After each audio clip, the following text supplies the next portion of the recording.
So yeah, welcome. If you're watching this on YouTube later, after we finish with the live stream, then thank you for joining. This is my first place OTS Championship deck profile. This is, of course, Fire King Snake Eye, because what else can you play in this format? A little bit about the tournament. It was six rounds. I went 6-0, undefeated, and I actually went 12-0 in games. I did not lose a single game, which is absolutely crazy in my opinion. I've never had that tournament experience, but we did it. It was a blast. So again, we're streaming this live, so if you're not following on Twitch, make sure you do. Go into the description box below. And before we kick this off, this beautiful playmat is a Sleeve Chief playmat that's actually going to be restocking. They have like 5 copies that they found in their warehouse or something. So shout out to Sleeve Chief, of course, for being my sponsor and taking care of me in terms of like gear and equipment and stuff. Congratulations. And yeah, shout out to Sleeve Chief. Check out their website. Use Galzo5 at checkout if you want to get this playmat. Hopefully it will still be in stock. And stay tuned on Twitter because I post all my Sleeve Chief updates there. All right. Yeah, so we're going to go over the matchups relatively quickly. Round 1 was Unchained. I won the die roll but got hand trapped, passed with a nib in hand. That was enough. I won 2-0. Round 2 was Centurion, which was actually an insane match because I lost the die roll and I actually managed to prevent him from locking me with the Calamity. He had the Calamity set up, but I just had some things to play from hand, which meant that I had managed to bait him enough, and that was the only game where I did the Zelantis OTK combo. So yeah, that was a 2-0 versus Centurion. Then I had the absolute pleasure of playing 3 Kastras back to back, 2-0'd all of them. This is where one of my side cards really shine, so stick around for that. And then for the finals, it was Fire King Snake Eye, was the mirror, was my good friend Or, and I won 2-0. And it was a really fun match. So let's go into the profile. Honestly, in the main deck, things are pretty standard. Snake Eye stuff. We got 3 Ash, 2 Pop, 1 Oak, 1 Flamberge. I think for the pure variant, this is absolutely fine. I don't really see any reason to play more than that. This is also a pretty good top deck, so you do want more than one. And Oak, sometimes you draw it and it kind of sucks, which happened to me sometimes. Flamberge, I think you could definitely do with only 1. I don't think you need 2 in the Fire King variant. In the pure, I would probably say you need more than that. I eventually ended up going with 2 Diabell Star. I was on 3 Diabell Star. I ended up going into 2 because you only really want to see like one way to Diabell Star. You don't want to see too many Diabell Stars in your hand. So 2 of these, 3 of Wanted was definitely enough, and I think the ratios were fine. Fire King stuff, Garunix, Arvada, and Ponix at 1, and then 3 Kirin. Jesse played 2 Kirin in his UDS. I think in this hand trap format, you can punish a lot of opponents. This is how I managed to also bait my Centurion opponent, because I had this in the hand and I activated it. He didn't know what was going to happen because I didn't have any cards on field. I wanted to activate this so that he either misses timing on Calamity or fears that he's going to get popped. So opening this sometimes gives you a good bait or a good fake, or just a way to, make sure your Ash resolves and you don't get Veilered or Impermed. So this is the monster lineup. Then we have 1 Original Sinful Spoils, 3 Wanted, relatively standard. You don't really need too much of this. Sometimes if the game state is like really grindy, then you have to like banish this in order to play, which is fine because Wanted brings it back from the banish because it's an absurd card, of course. And then 3 Bonfire. Yes, this deck is relatively expensive. And we have the Fire King Island in here as well with the Sanctuary.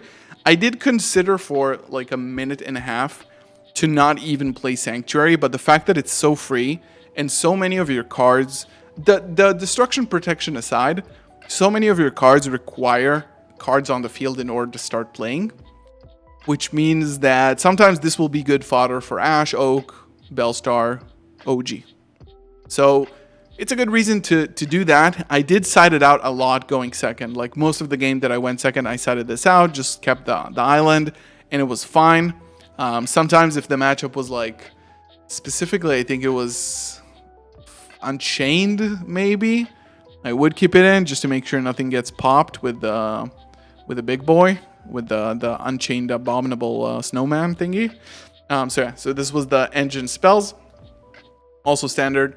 And then, I don't know if it's necessarily the right approach, but it was definitely the right approach for me. In the finals, I did win the die roll, completely brick on hand traps and fire kings that I couldn't. I drew Ash, Droll, Nib, Garunix, and Kirin, and just passed. I won the die roll and just said play. It was enough to win. Like any combination of 2 hand traps, even if it's against Fire King, it's usually enough. And 3 imperm to round it out. I think this was absolutely, it feels good. It feels good to have so many hand traps. It is definitely fun. And then 2 talents and 1 called by. I did really, really want to make sure that I have it, but unfortunately, sometimes it's going to be dead in your hand. So 2 is when you kind of want to, see it sometimes, not all the time. Congratulations. It's definitely a very, very good card. I resolved it probably twice throughout the tournament. And then called by is just, if you draw this, it's over. Like if you draw this, it's definitely over. Extra deck, again, pretty standard. I'm going to talk about some things that are non-standard. Linkuriboh is one of the most important cards in the deck. Definitely, like people are just saying like, ban this card. It is very good. It is very, very good. The fact that Populous synergizes so well with Linkuriboh sometimes feels a little bit unfair. It is what it is. Anima is not in everyone's deck, but I think Anima combined with Nib makes for easy games, and sometimes people will just play into the zone and they will get punished. So I did resolve Anima twice today to snatch a monster. Once it was Fenrir.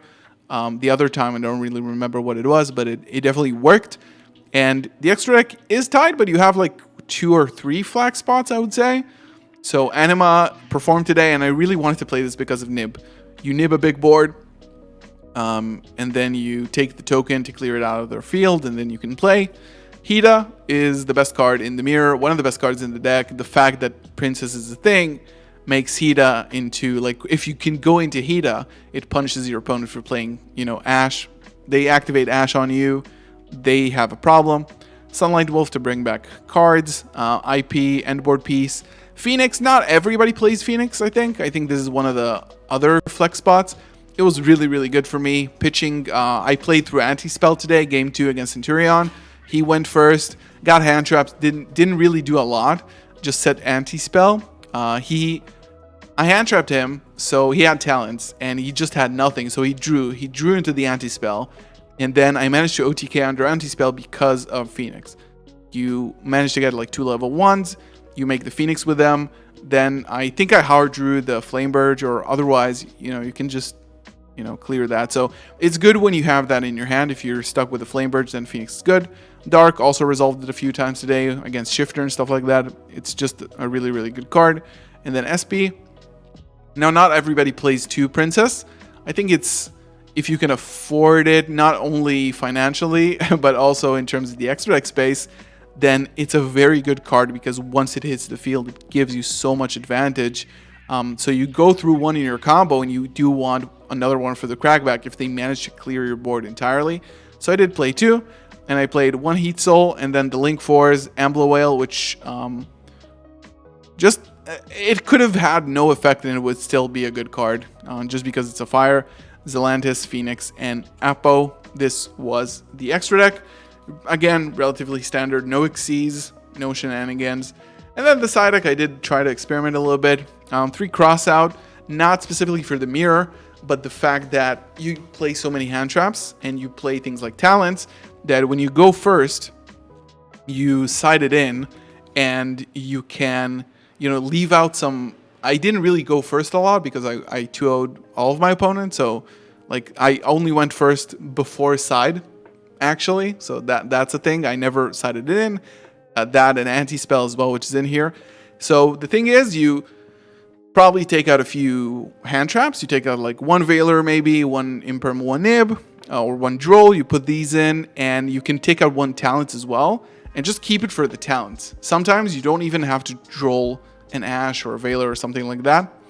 I think this was the most unfortunate card that I didn't get to resolve, and I think people are kind of underrating it or just not fully understanding what this card is for. So of course, it is a time card, right? You gain life points. It's sort of like a maxi for life points. But what people don't really think about is two things. One, this is a going first card. And I never went first after siding throughout the tournament, so I never managed to put it in.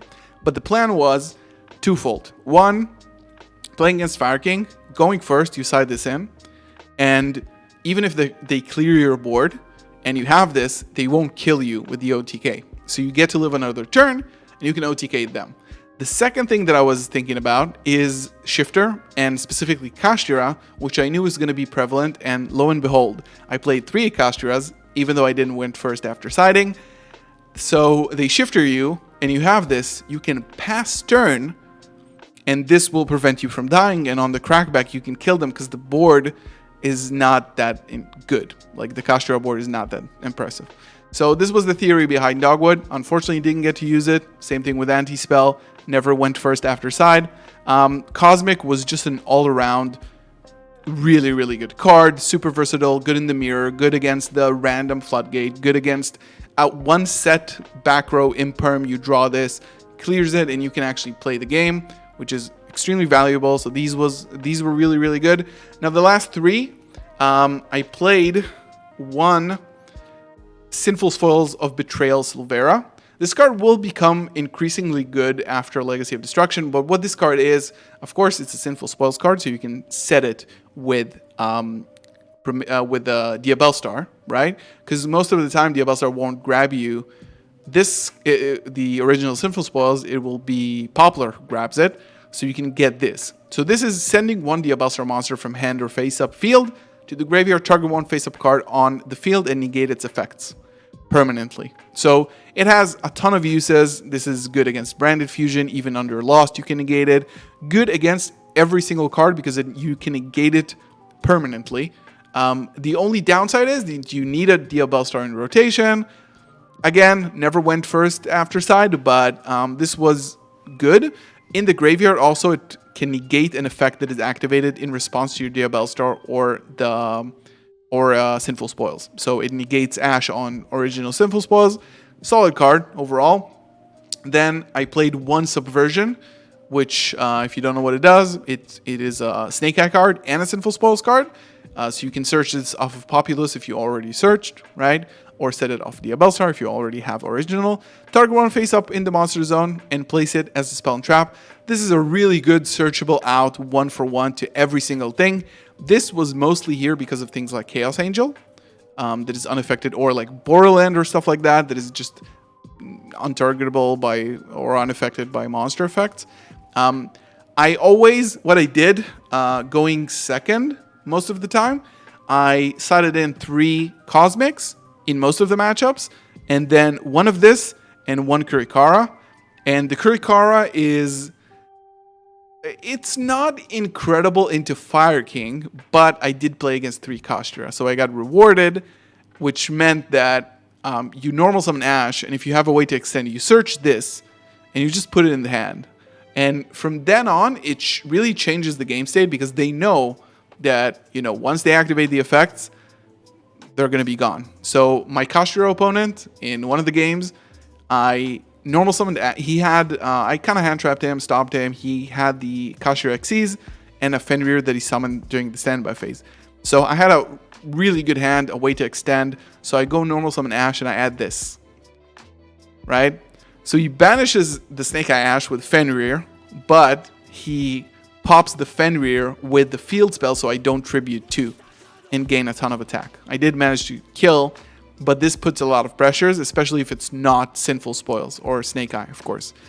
So usually the pattern against the Kashtira specifically were like 2 of these and then 3 Cosmics, and this was the side pattern. Never used this. Unfortunately, never used the Dogwood which is a cool card in theory. I hope maybe some. I think people are going to see it. One thing that we talked about in the recent Table Zero podcast episode was that in new formats, when people are not exactly sure how to play the deck, games take longer. So Dogwood becomes better because you end up going to time. But the fact that it was a strategy for me to play under Shifter or play versus Fire King and prevent them from OTKing me, I felt really, really good just having this card in the side deck because you have so much non-engine in the main that it doesn't really matter. Yeah, so I hope you did enjoy this. Again, 6-0. We talked about the matchups earlier, and it was a really fun tournament. So I'm really, really happy. Probably next tournament I'm not going to play Fire King, but we'll see when there's a regional. I mean, this was a very convincing show that this deck is absolutely bonkers. I'm not going to say that I'm the best player in the world. And, you know, the deck carries a little bit. If you know what you're doing, the deck can really carry. So, again, shout out to Sleeve Chief for the equipment, for the things. Go check them out in the description below. Again, if you want to join us live streaming when we do these kind of things, you can join our Twitch in the description below. Thank you so much for watching. I'll see you in the next one. Peace.